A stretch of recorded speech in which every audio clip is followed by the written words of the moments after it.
George Hamilton Gordon 1852-1855. George Hamilton Gordon, 4th Earl of Aberdeen, was a prominent British statesman who played a pivotal role in mid-19th century politics. Born on January 28, 1784, Gordon belonged to a distinguished Scottish family with a rich political history. He entered politics at a relatively young age and steadily climbed the ranks, earning a reputation for his diplomatic skills and moderate political stance. Gordon's early career saw his alignment with the Conservative Party, and he served in various governmental positions, showcasing his administrative prowess. His intellectual acumen and commitment to public service made him a respected figure within political circles. As he ascended in political influence, Gordon's reputation became synonymous with pragmatism and a dedication to national interests. The mid-19th century was a tumultuous period in British politics, marked by significant social, economic, and ideological changes. The legacy of the Industrial Revolution continued to reshape the nation, with urbanization, technological advancements, and shifts in economic structures impacting the lives of citizens. Politically, the era was characterized by a dynamic interplay between traditionalist conservatism and emerging liberal ideologies. The Conservative Party, grappling with internal divisions, faced challenges in adapting to the changing landscape. The effects of the Irish potato famine, debates on free trade, and the question of parliamentary reform were among the pressing issues that shaped the political discourse. The mid-19th century also witnessed the emergence of factions within the Conservative Party, notably the Peelites, named after Sir Robert Peel, who sought a more liberal and pragmatic approach. George Hamilton Gordon was born into the esteemed Gordon family on January 28, 1784, in Edinburgh, Scotland. The Gordons were a venerable Scottish clan with a rich history of military service and political influence. George Hamilton Gordon inherited the title of Earl of Aberdeen from his grandfather, and the family's legacy played a significant role in shaping his upbringing and worldview. Raised in an environment that valued public service and aristocratic responsibility, Gordon received a comprehensive education, demonstrating an early aptitude for languages and literature. His family's social standing and connections provided him with opportunities to engage with influential figures in both political and intellectual circles, setting the stage for his future in public life. Gordon's entry into politics was marked by a combination of inherited privilege and personal merit. In 1805, he entered the House of Lords, representing the Scottish peerage. His early political career saw him aligning with the Tory faction, and he quickly gained a reputation for his eloquence, moderation, and diplomatic skills. Gordon's commitment to public service became evident as he undertook various roles, including diplomatic missions and administrative responsibilities. One of the early highlights of his career was his appointment as ambassador to Austria in 1813, where he played a crucial role in negotiating alliances against Napoleon during the Napoleonic Wars. His success in these diplomatic endeavors showcased his diplomatic finesse and contributed to his growing influence in British politics.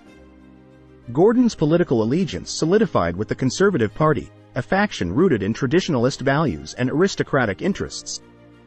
His alignment with the Tories reflected his commitment to preserving established institutions and resisting radical changes. As he rose through the political ranks, Gordon's association with the Conservative Party became more pronounced, and he became a trusted figure within its leadership. His involvement with the party allowed him to contribute to key policy discussions and legislative initiatives. However, Gordon's political journey also witnessed the emergence of internal divisions within the Conservative Party, notably the split between the traditional Tories and the more liberal-minded Peelites. Despite these growing tensions, Gordon's unwavering commitment to the conservative cause remained a defining feature of his early political life. The Peelites were a faction within the Conservative Party that emerged in the mid-19th century, primarily as a response to the changing political landscape and the leadership of Sir Robert Peel. Sir Robert Peel, a prominent Tory statesman, was known for his pragmatic and liberal-leaning policies, such as the repeal of the Corn Laws in 1846, which aimed to promote free trade. However, this move created dissent within the Conservative Party, leading to a schism between those who supported Peel's reforms and those who adhered to more traditional conservative values. The Peelites, named after Sir Robert Peel, comprised a group of moderate and progressive Tories who found themselves at odds with the more reactionary elements within the Conservative Party. The faction advocated for a more liberal and pragmatic approach to governance, emphasizing economic reforms, free trade, and a willingness to adapt to the changing social and economic conditions of the time. George Hamilton Gordon played a pivotal role in the Peelite movement, aligning himself with the faction that sought to reconcile the differences between traditional conservatism and the need for modernization.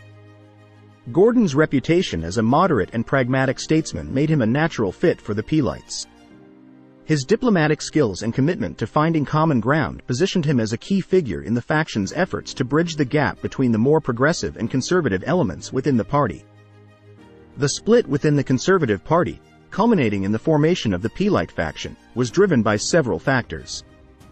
One of the primary catalysts was the divisive issue of free trade, particularly the repeal of the protectionist Corn Laws in 1846. While Peel and the Peelites supported these liberal economic reforms, traditional Tories vehemently opposed them, viewing the measures as a betrayal of conservative principles that prioritized agricultural protection.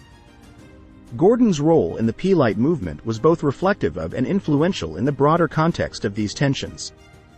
The split within the Conservative Party marked a significant turning point in British politics, shaping the trajectory of the party system and influencing political dynamics for years to come. George Hamilton Gordon assumed the role of Prime Minister of the United Kingdom in 1852, succeeding Lord Derby. His premiership, which lasted from 1852 to 1855, occurred during a period of significant political turbulence and marked the peak of his career in public service. Gordon's leadership style reflected a commitment to moderation and compromise, aiming to navigate the complex and often divided political landscape of mid-19th century Britain. As Prime Minister, Gordon inherited a government facing internal strife within the Conservative Party, exacerbated by the split with the Peelites. His task was to manage these factional tensions while steering the nation through both domestic and international challenges. One of the defining features of Gordon's premiership was the handling of foreign affairs, particularly the Crimean War, 1853 to 1856. Britain, alongside France and the Ottoman Empire, was involved in a conflict against Russia. Gordon's government committed British forces to the war effort, marking a significant foreign policy decision during his tenure. Gordon's economic policies aimed to address the challenges of the time, including the aftermath of the repeal of the Corn Laws. His government focused on economic stability, free trade, and fiscal responsibility. These policies were in line with the Peelites' more liberal economic principles and aimed to adapt the British economy to the changing dynamics of industrialization. Gordon's government also undertook several social reforms, recognizing the need to address issues such as labor conditions and public health.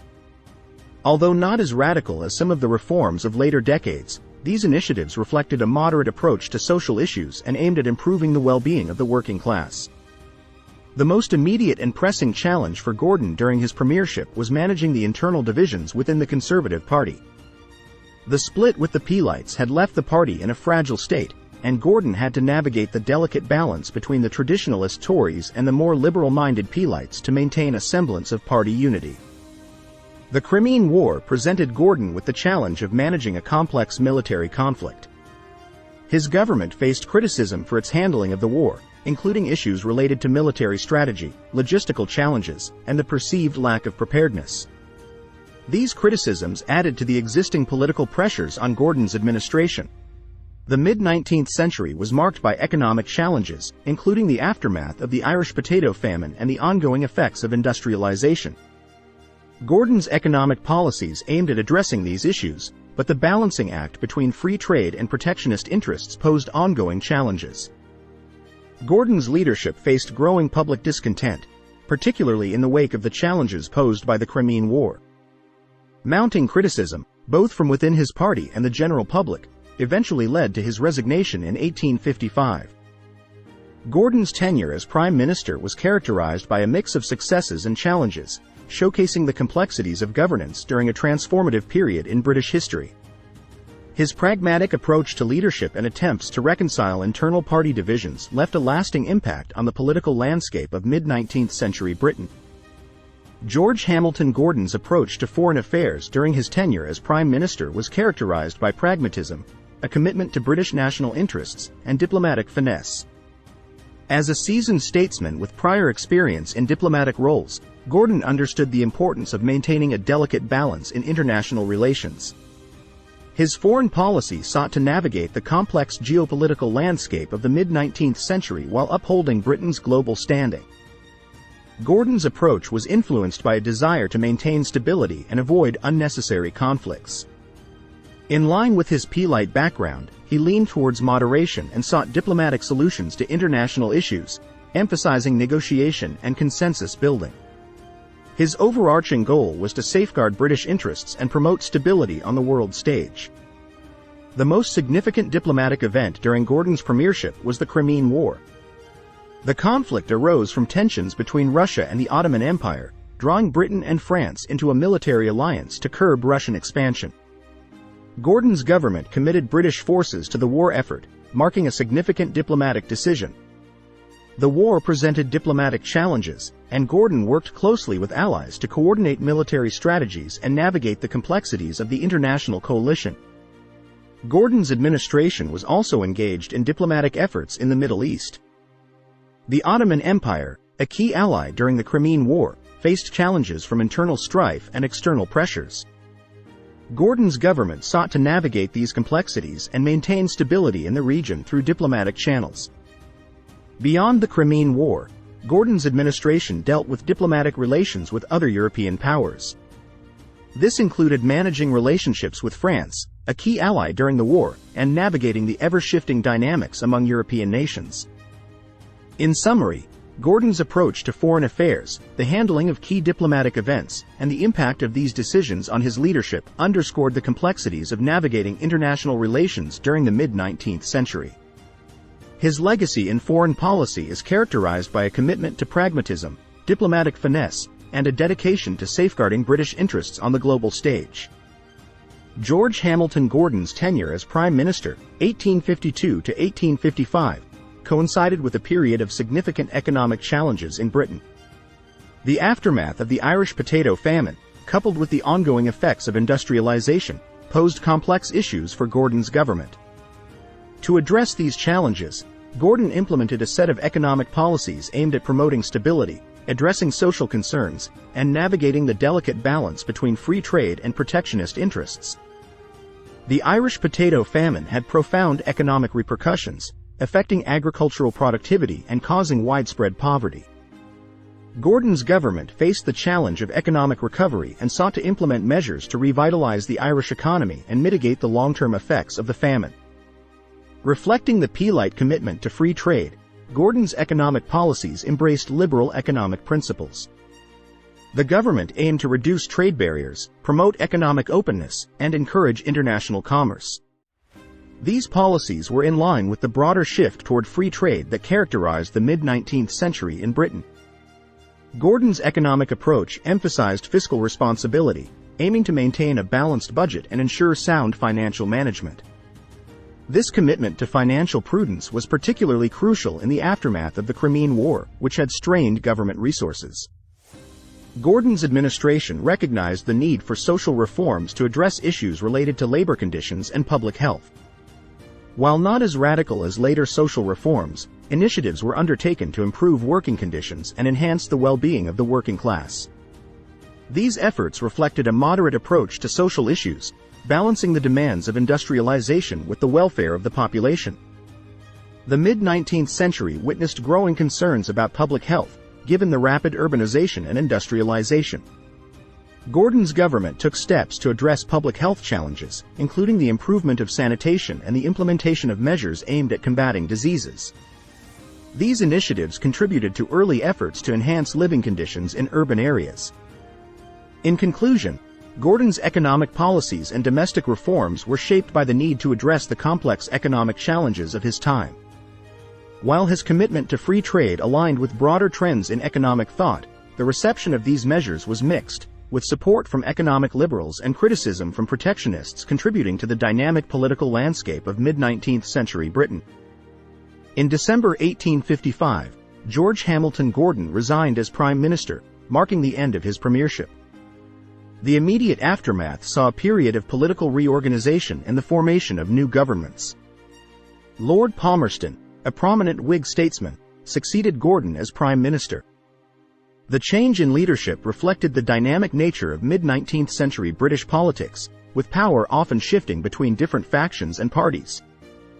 Gordon's resignation did not bring an immediate end to the challenges facing the Conservative Party. The internal divisions persisted, and the party continued to grapple with questions of ideology and leadership. The legacy of the Peelites and the ongoing tensions within the party would shape its trajectory in the years that followed. In summary, the examination of George Hamilton Gordon's tenure as Prime Minister from 1852 to 1855 reveals a period of significant political turmoil and challenges. Gordon, a prominent figure in mid-19th century British politics, faced internal party divisions, economic challenges, and the complexities of international relations, particularly during the Crimean War. The Peelites split within the Conservative Party further complicated governance, ultimately contributing to Gordon's political downfall. His leadership was marked by attempts to navigate the changing political landscape, balancing traditional conservative values with more liberal, pragmatic approaches. The economic policies implemented by Gordon aimed to address post-famine recovery and promote free trade, while domestic reforms focused on social issues and public health. However, the public reception of these measures was mixed, and Gordon faced criticism from protectionist factions, contributing to a decline in his political support. The aftermath of his resignation saw a period of political reorganization, with Lord Palmerston succeeding him as Prime Minister. George Hamilton Gordon's legacy extends beyond the challenges of his political downfall. His commitment to moderation, pragmatism, and diplomatic finesse has left a lasting impact on British foreign policy. Despite facing criticism for the management of the Crimean War and economic challenges, Gordon's approach to international relations and the nuanced balancing act between ideological factions within the Conservative Party are notable aspects of his legacy. Gordon's tenure also contributed to the ongoing evolution of the Conservative Party. The split with the Peelites and the subsequent realignment reflected broader debates over economic liberalism, free trade, and the role of government in shaping the Conservative Party's identity. The period marked a chapter in the party's history that influenced its trajectory in the years to come. In conclusion, the study of George Hamilton Gordon's leadership provides a multifaceted understanding of a critical juncture in British political history. By examining the challenges, decisions, and legacy of this period, historians gain valuable insights into the forces shaping 19th century politics and the enduring impact of political leaders on the trajectory of their nations. Thank you for watching this video. If you found it informative, please like, comment, and subscribe to the channel for more content like this in the future.